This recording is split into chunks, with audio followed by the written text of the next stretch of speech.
बात करेंगे कि यदि आपके घर में बहुत ज़्यादा कलेश होता है, छोटी छोटी बातों पे इतने बड़े इश्यूज हो जाते हैं कि उनको सुलझाना बहुत ज़्यादा मुश्किल हो जाता है, या फिर आए दिन कोई ना कोई छोटे से बड़े टॉपिक पे लड़ाइयाँ ही होती रहती है। सबसे पहले हम ये जानते हैं कि इन सब चीज़ों के कारण हमारे ऊपर क्या फ़र्क पड़ता है। तो जब घर में बहुत ज़्यादा कलेश होते हैं तो घर में रह रहे लोगों का भाग्य कम होने लग जाता है, उनकी फाइनेंशियली ग्रोथ में प्रॉब्लम आती है और साथ ही साथ उनकी पर्सनल और प्रोफेशनल लाइफ भी बहुत ज़्यादा इम्पेक्ट करती है। और सबसे ज़्यादा मेन इफेक्ट करता है बच्चों पे, क्योंकि उनके प्लैनेट्स ग्रो हो रहे होते हैं और वहाँ पे उनके प्लैनेट्स में प्रॉब्लम्स आना शुरू हो जाती है। मोस्टली जब भी घर में बहुत ज़्यादा कलेश होता है तो उसके पीछे 3 कारण होता है।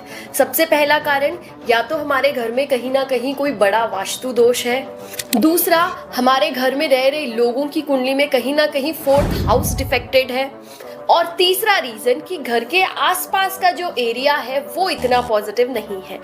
तो इस वीडियो में हम इन तीनों प्रॉब्लम्स के सॉल्यूशंस पे बात करते हैं। सबसे पहले, यदि आपके घर पे कुछ वास्तु दोष है तो उनको मिटाने के लिए 2 रेमेडीज आप जरूर कीजिए। पहली रेमेडी, आप अपने घर के वॉशरूम और बाथरूम, आपके घर पे जितने भी वॉशरूम और बाथरूम है, आप वहाँ पे एक कांच की कटोरी में सॉल्ट रखना स्टार्ट कर दीजिए और हर 15वें दिन आप उस सॉल्ट को चेंज करते रहिए और जो पुराना सॉल्ट है, रखा हुआ सॉल्ट है, उसे आप फ्लश करते रहिए। ऐसा करने से बाथरूम या वॉशरूम से आने वाली नेगेटिविटी वो सॉल्ट अब्सॉर्ब कर लेता है और नेगेटिविटी पूरे घर में स्प्रेड करने से रोकता है।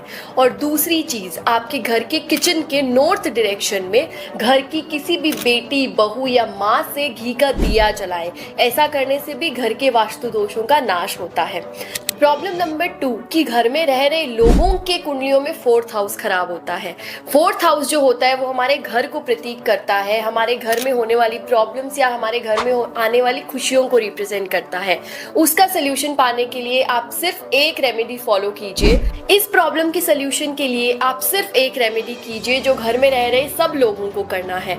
आप सब लोग बर्ड्स को दाना देना स्टार्ट कर दीजिए, उसके लिए पानी रखना स्टार्ट कर दीजिए। ऐसा करने से आप सारे लोगों का 4th हाउस बेटर होगा, जिससे आपके घर में पॉजिटिविटी आएगी और आगे भी फर्दर वो आपको फ्यूचर में और प्रॉपर्टीज बनाने में भी हेल्प करेगा।